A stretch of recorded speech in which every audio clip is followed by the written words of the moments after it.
Bonjour à tous et bienvenue à l'école de musique connectée. Aujourd'hui, je vous parle d'un nouvel objet connecté pour la musique. Cet objet qui s'appelle Orba et qui a été créé par la société Artifon. Alors Artifon, c'est qui? C'est les créateurs de l'instrument 1 dont nous avons beaucoup parlé ici. Cette sorte de guitare qui permettait de faire des sons de clavier, également des sons de percussion. Et bien là, Artifon vient de commercialiser Orba, une sorte de synthétiseur qui tient dans la main et qui intègre également un looper. Alors je vais vous montrer ce qu'il y a dans la boîte. Donc déjà, le packaging vous montre un petit peu à quoi ressemble l'outil et comment vous allez pouvoir en jouer, parce qu'il y a différentes fonctions, il y a différentes façons de l'utiliser. Et c'est très clairement expliqué que c'est à la fois un synthétiseur, un looper et également un contrôleur, puisque cet objet connecté va pouvoir s'intégrer dans des interfaces de studio type Ableton, GarageBand et compagnie. Alors, je vais ouvrir la boîte. Donc, dans la boîte, quand vous ouvrez, vous avez tout de suite une petite notice sur les fonctions de l'Orba. Après, on a l'objet, donc qui tient dans une main. Et puis vous avez dessous le câble USB-C qui vous permet de le recharger, de le connecter à un ordinateur, ainsi qu'une petite notice papier qui récapitule les différentes façons de le mettre en service et les différentes fonctionnalités, différents éléments de l'Orba. Alors, Orba, pourquoi? Parce que c'est à la forme d'une orbe, ça tient dans la main, donc vous allez pouvoir en jouer en l'actionnant comme ça. C'est vraiment un outil qui tient, quelle que soit la position que vous prenez, c'est assez bien pensé, je pense que quelle que soit sa morphologie, ça tient plutôt bien. Alors, comment on l'allume? On a un petit bouton ici sur lequel on appuie, on voit que les diodes s'allument.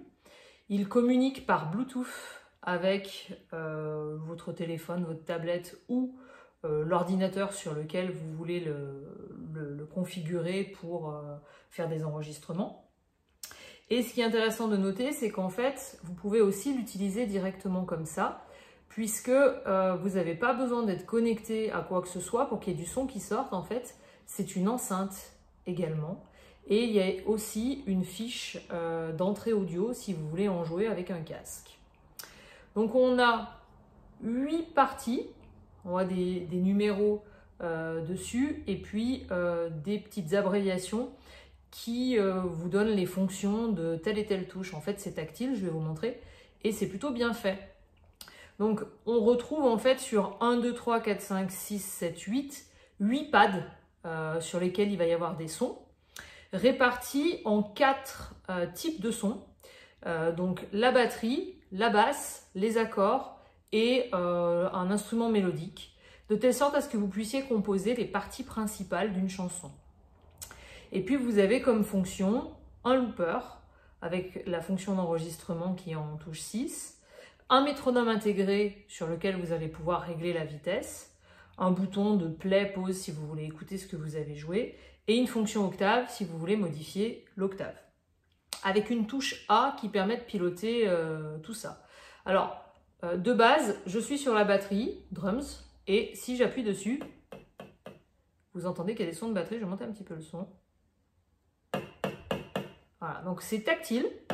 Et la première chose qui m'a sauté aux yeux, c'est que ce côté tactile, il répond hyper bien. C'est vraiment très très agréable.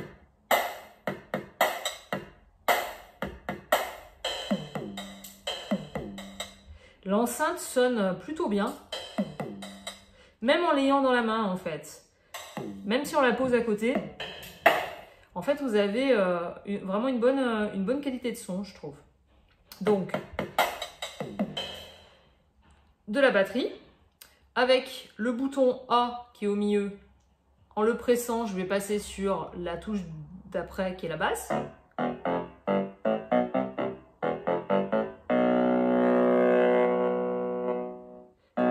Et je vais pouvoir aussi moduler un petit peu le son comme ça. Si je passe sur les accords. Je peux avoir une fonction de vibrato. Vibrato, je peux aussi faire comme ça. directement sur la touche.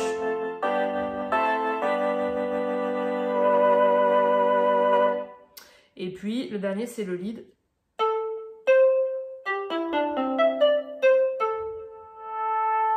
Que je peux aussi faire vibrer. Voilà. Je ne vous ai pas montré, mais pour la batterie, je peux aussi utiliser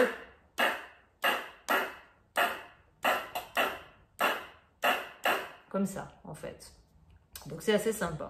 Alors, comment je fais pour enregistrer une musique? Si j'ai envie, j'ai une idée musicale, je veux pouvoir faire une chanson et commencer à construire une boucle. Donc, par défaut, je vais être sur la batterie. Donc, je vais enregistrer chacune des 4 parties à la suite. Je vais utiliser le bouton A et le bouton 6, Record, pour qu'on puisse commencer à enregistrer. Et là, vous voyez qu'on a un métronome qui se déclenche, qui va être la vitesse de référence pour enregistrer la boucle. Vitesse qu'on peut changer, bien sûr.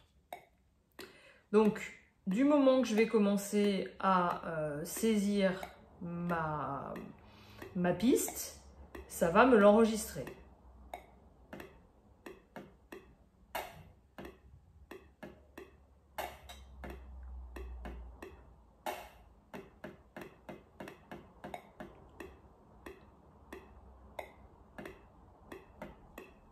Vous voyez, là, ça m'a fait ma première piste.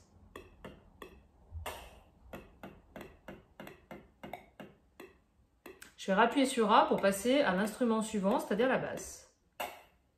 Donc là, j'ai la basse qui est sélectionnée. Je vois en fait avec les diodes bleues le déroulement de la boucle en fait. Et si je joue maintenant, ça va m'enregistrer ma partie de basse. Donc je vais attendre que le cycle se soit fait. Et puis je vais enregistrer au début du cycle.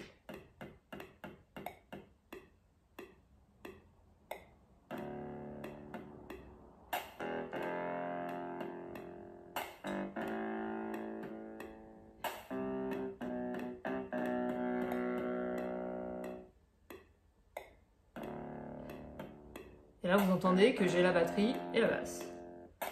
Je change. Maintenant, j'ai les accords. Je vais laisser passer mon cycle. Aussi, je pourrais enregistrer tout de suite à la volée si je voulais. Hein.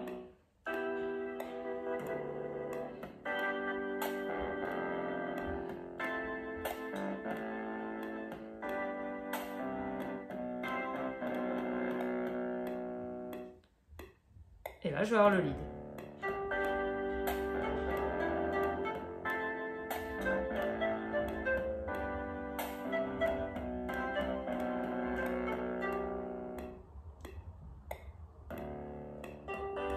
Et là, j'ai toute ma composition qui joue. Alors bien sûr, cette boucle, je peux la récupérer sur l'ordinateur, voire sur le smartphone, parce qu'il y a une application qui vous permet à la fois de récupérer les boucles que vous avez faites et aussi de modifier les sons de leur bas. Si je veux l'arrêter, voilà, j'appuie sur le bouton play, pause. Je peux changer la vitesse aussi.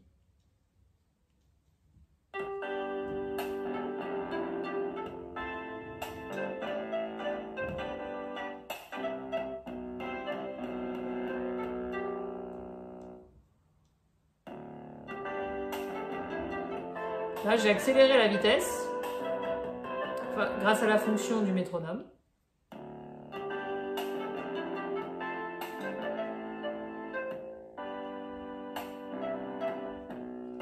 Là, je l'ai ralenti.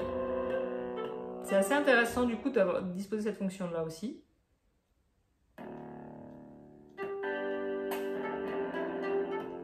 Là, je l'ai remis à la vitesse à peu près à laquelle on était tout à l'heure. Donc, c'est un outil de création assez simple à prendre en main. C'est assez pratique parce qu'il prend peu de place et en même temps, il vous permet d'avoir des fonctions bien pratiques, soit de jouer comme ça tranquillement un petit rythme, une petite mélodie et d'enregistrer l'idée musicale que vous avez et de la récupérer par ailleurs, soit de composer directement avec Orba sur un studio d'enregistrement. Donc nous, on va le tester avec les élèves évidemment, mais je trouve déjà que c'est en l'ayant testé rapidement, hein, je trouve déjà que c'est un chouette outil, bien pensé, le fait que ça tienne dans la main, je trouve que c'est vraiment super à déployer, avec des fonctionnalités essentielles en fait, pour penser à voilà, des structures, une petite idée musicale.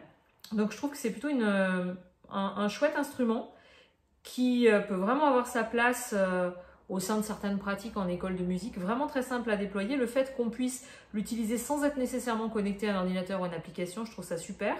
Alors pour l'instant, les kits de son que j'ai vus dans l'application m'ont pas forcément beaucoup convaincu, je les trouve pas, et je trouve qu'il n'y en a pas beaucoup, je les trouve pas forcément très riches, mais je pense que ça va s'agrémenter, qu'il va certainement y avoir moyen de développer ça. Et je trouve vraiment l'aspect tactile est super.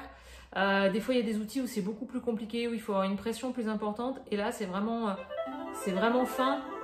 On peut jouer comme ça aussi. Ça répond vraiment hyper bien, quoi. À peine une petite pression.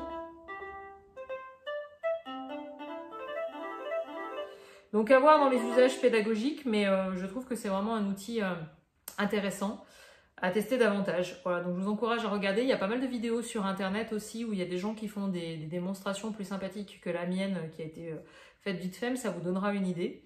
Donc voilà, Orbar Typhon, une innovation assez sympa à suivre, à tester dans un cadre pédagogique. À très bientôt.